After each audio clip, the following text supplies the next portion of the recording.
augstu godātais rektorkungs, magnificences, ekscelences, prominences, cienītie un mīļie studenti, profesori un visi svētku akta dalībnieki.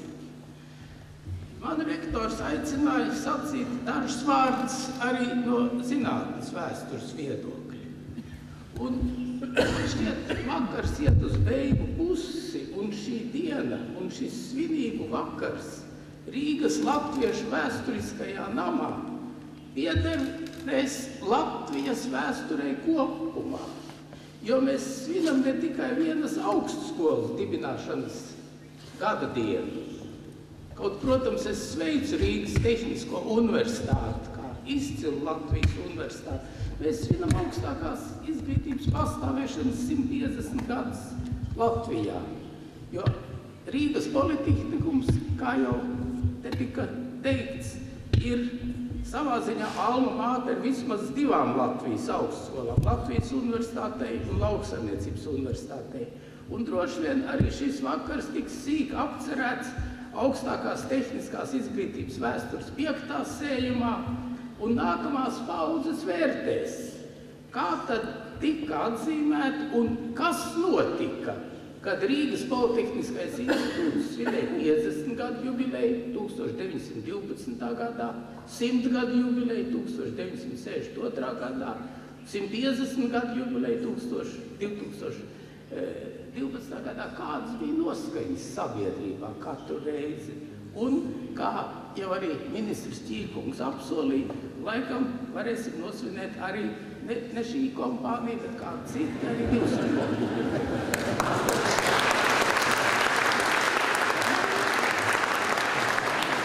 Man liekas tā, ka godātais rektors jau sīk un pareizi runāja par vēstures ceļu, par mūsdienu sasniegumiem, es neatkārtošos. Varbūt es tomēr gribētu pateikt, ka ir atšķirība starp augstākās izglītības un zinātnes situāciju lielvalstī, impērijā, kādā tapa Rīgas politehnikums un mazā valstī, kādā dzīvojam šodien. Rīgas politehnikums jau bija iecerēts ne tikai toreiziem Baltijas guberņai, bet pat daļai visai milzīgai Krievijas impērijai, un tas bija ārkārtīgi svarīgs modernizācijas un eiropeizācijas instruments visai Austrumeiropai, pat Eirāzijai. Ja Krievijas impērija būtu aizgājusi par Aleksandra II iezīmēto taku, par to taku, uz ko aicināja Rīgas Politehniskais institūts toreiz, tad varbūt pasaules vēsture būtu veidojusies pavisam citādi un mūsu kaimiņos būtu demokrātiska Krievija. Varbūt tad tomēr 918. gadā mums tādas neatkarīgas Latvijas nebūtu, vai tā taptu pavisam atšķirīgā veidā. Rīgas Politehniskais institūts vecais nebija nacionāla augstskola. Cara laikā studējošo latviešu skaits nepārsniedza 10, augstākais 17%. Daudz vairāk studēja poļi, krievi, baltvācieši un tā tālāk. Bet te izauga latviešu tehniskā inteliģence, mācīt latviešu tautsaimnieki, inženieri, mežkopi, agronomi, finansisti. Un ja tādu nebūtu, tad 1918. gada 18. novembrī Latvijas valsts nebūtu varējusi tikt proklamēta. Es gribētu atgādināt, ka Rīgas Politehniskais institūts ir devis Latvijai Vili Olavu. Absolvents ir Zigfrīds Meirovics, par ko šeit netika minēts šajās svinībās, arī Hugo Celmiņš. Bet šodien mēs runājam ne par politiku, bet par augstāko izglītību. Mūs jau projām fascinē tie leģendārie vārdi, kā Ostvalds un Engelberts Arnolds un Töplers un Ritters, tie visi tik pieminēt, Pauls Valdens, Canders, Ivo Dobrovoļskis, stažieris Arēnijus, globālās asaruma teorijas autors, brauc stažēties uz Rīgu toreiz. Mēs pieminam Gustavu Vanagu, arhitekts Pēkšanu un Laubi, un es gribētu šodien pateikt, ka mums arī būtu jāgādā, lai Laubes brīnišķīgā ķemeru viesnīca netiktu iznīcināta neatkarīgās Latvijas laikā. Viņi ir apdraudēti. Tas ir ļoti svarīgi, kolēģi.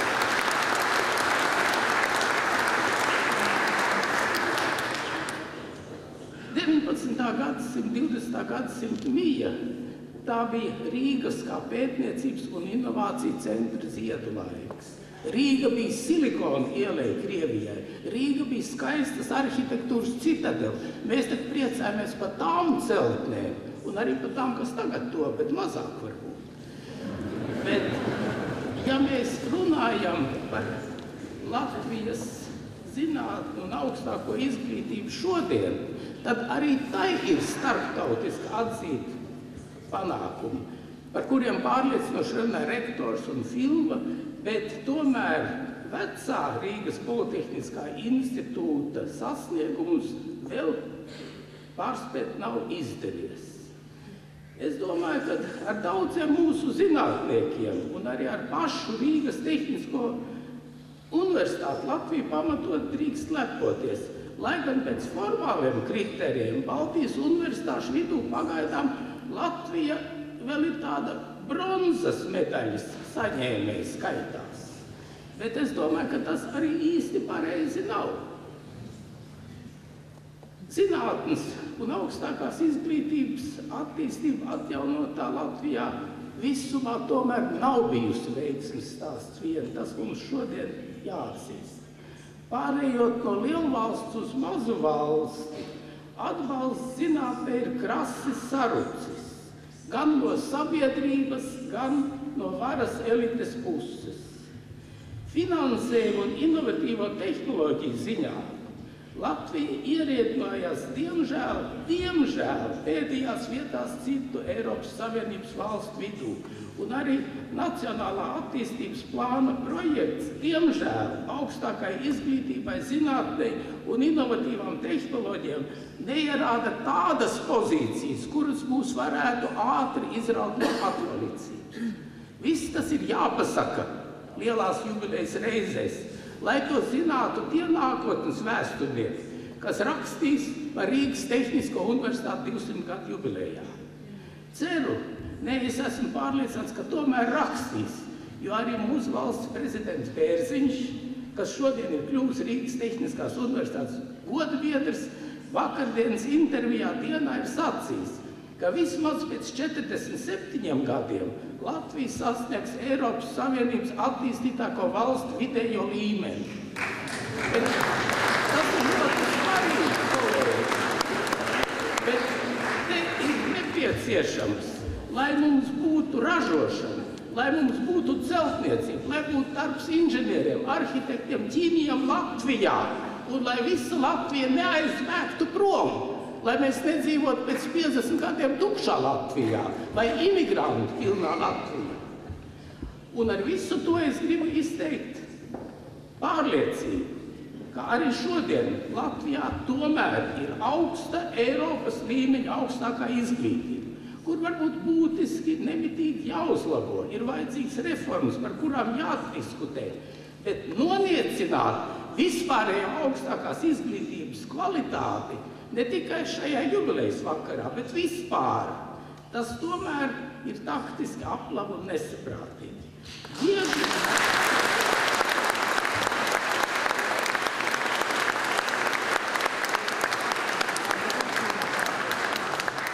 Viegli ir smādēt, bet daudz grūtāk ir darīt reālus darbus, reālos apstākļos, ar reāliem cilvēkiem, tie, kas mums ir, un aktivizēt jaunatni, sasparot viņu.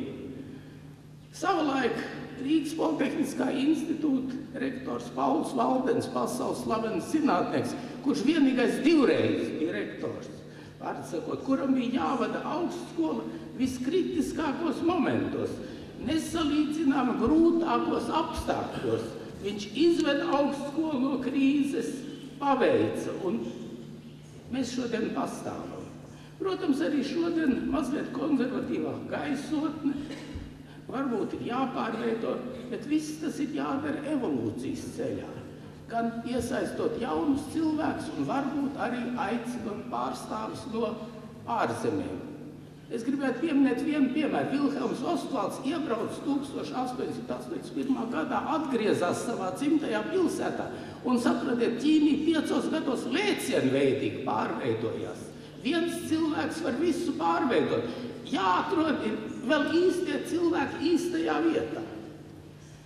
Es domāju tā, ka šodien mēs atvadamies šajā zālē Rīgas Tehniskās universitātes vēsturē no 20. gadsimta. Tā ir pirmā jubileja 21. gadsimtā. Rīgas Tehniskās universitātes vēsturē pavisam ir bijuši 12 rektori. Ir izdots ļoti interesants kalendārs, katram pa mēnesim. Šodien mēs dzīvojam lavendeļu mēnesī. Vēl nāks Knēta mēnesis un noslēgsies ar Ribītska mēnesi.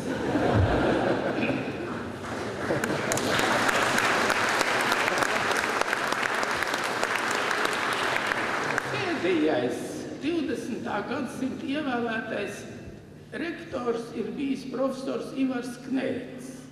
Pirmais rektors, kas ievēlēts 21. gadsimtā, ir godājamais Leonīds Ribītskis. Pirmais rektors, kas bija ievēlēts 20. gadsimtā, 1902. gadā, bija Pauls Valdens. 7 reizes pretendēja uz Nobeļa prēmiju. Un Ivars Knēts tādā veidā kaut kā saist to 21. gadsimta, 20. gadsimta ar tā sākumu. Un tādēļ mēs šodien gribētu viņu apbalvot, piešķirt viņam Cicerona balvu, kur ir saņēmuši daudzi slaveni politiķi, sākot ar Vaclavu Havelu un beidzot ar Angelu Merkeli, un kur šogad arī ir piešķirti diezgan ievērojamiem cilvēkiem. Es gribētu 2 vārdus teikt par Ivaru Knētu. Viņš ir ievērojams zinātnieks, biomehānikas speciālists, kurš savulaik organizējis pašu pirmo biomehānikas kongresu toreizējā PSRS, vēl strādādams Latvijas Zinātņu akadēmijā. 1987. gadā viņš nokļūst pie Stūres Politehniskā institūtā, sākumā kā zinātņu prorektors, kopš 99. gada kā rektors, kopumā 24 gadus. Viņš ir vadījis arī Latvijas zinātnes padomi, un ja ne Ivars Knēts un rektors Egons Lavendels, Rīgas Politehniskā institūta un arī Latvijas zinātnes stāvoklis varēja būt vēl bēdīgāks, jo varas un arī sabiedrības atbalsts Latvijā nav bijis tik liels, kā mēs cerējām, un paši zinātnieki bija apmulsuši, dezorientēti un varbūt nepārāk iniciatīvas bagāts. Ivars ir interesējies arī par vēsturi, ierosināts sacerēt daudzsējumu izdevumu augstākās tehniskās izglītības. Latvijā 4 sējumi sver 4,4 kilogramu. Viņš ir stāstāšanā rakstījis savus nodaļas, rediģējis un iedrošinājis iznākšanu. Par Ivaru veikumu zinātnē un augstskolu dzīvē tātad mēs gribētu pasniegt viņam sabiedrības cieņas balvu, Cicerona diplomu, ko savulaik iedibināja 1999. gadā Žurnālistu savienība un Zinātņu akadēmija. Tā ir arī cieņas zīme mūsu senākajai augstskolai, mūsu alma mater, tās profesoriem, rektoriem, doktorantiem un studentiem kopumā. Augstākā izglītība Latvijā šodien tomēr ir tikpat laba kā Latvijas valsts Eiropas Savienībā, kas nu pats saņēmusi Nobela prēmiju.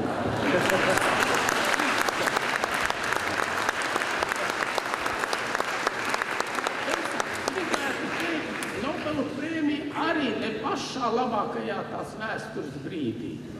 Es pats sacītu, ka augstākā izglītība Latvijā varbūt pat ir maķinīt labāk nekā pati valsts.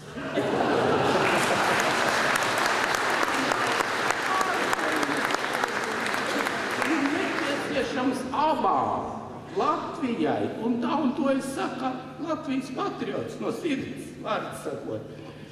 Vispārējās nostādēs sabiedrības aktīvākā iesaistē, lai veicās Latvijai, lai veicās tās universitātēm, lai veicās Rīgas Tehniskajai universitātei, lai panākumu pavada dinamisko un optimismu pilno rektoru Leonīdu Ribītsku ar viņa ķīpsels iecerēm un lai visiem būtu laba veselība un augsts gara lidojumus.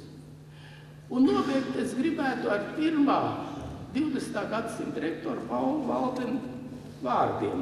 Viņš ir runājis par 5G īpašībām, kas nepieciešams labam ķīmiķim, lai taptu atklājums. Bet es to pašu novēlētu katram labam zinātniekam, pētniekam, profesoram un arī reformu gaitai augstākajā izglītībā. Un šie 5 gāji šādi. Geist, Genauigkeit, Geduld, Glück un Geld. Pirmais ir gars, tas ir talants, tas ir vajadzīgs arī reformām. Otrs ir precizitāte, arī tā ir vajadzīga visiem mums un reformām tāpat. Trešais ir pacietība, arī tā ir ļoti vajadzīga. Tālāk ir laime, jeb veiksme, es teiktu, un galvenais ir nauda.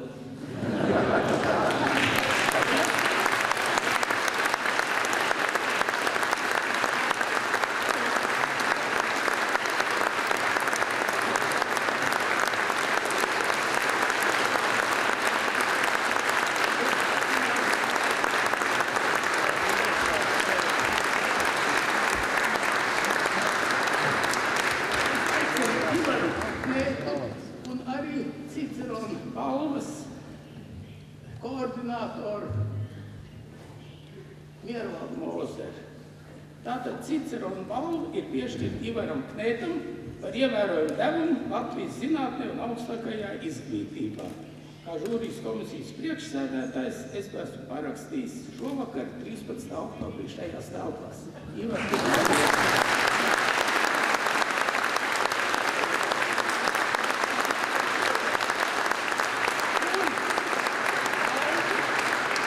Veidojuši Latvijas Mākslas akadēmijas, arī vienas no labākām Latvijas augstskolām.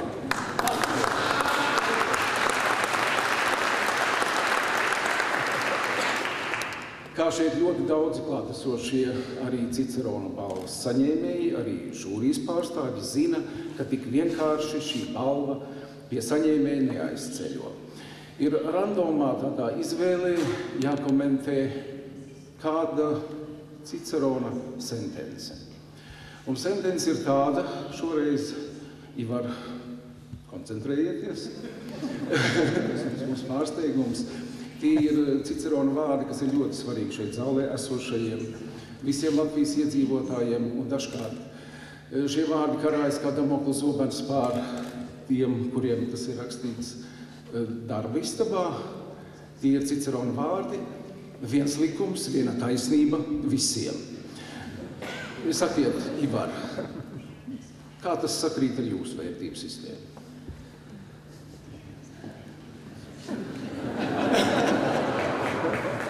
Ja es pareizi atceros, tā ministra kabinetā augšā tur arī uzrakstīts apmēram tas pats. Tieši tas pats. Jā, bet tas ir Dombrovskim aiz muguras, viņš to nelasa.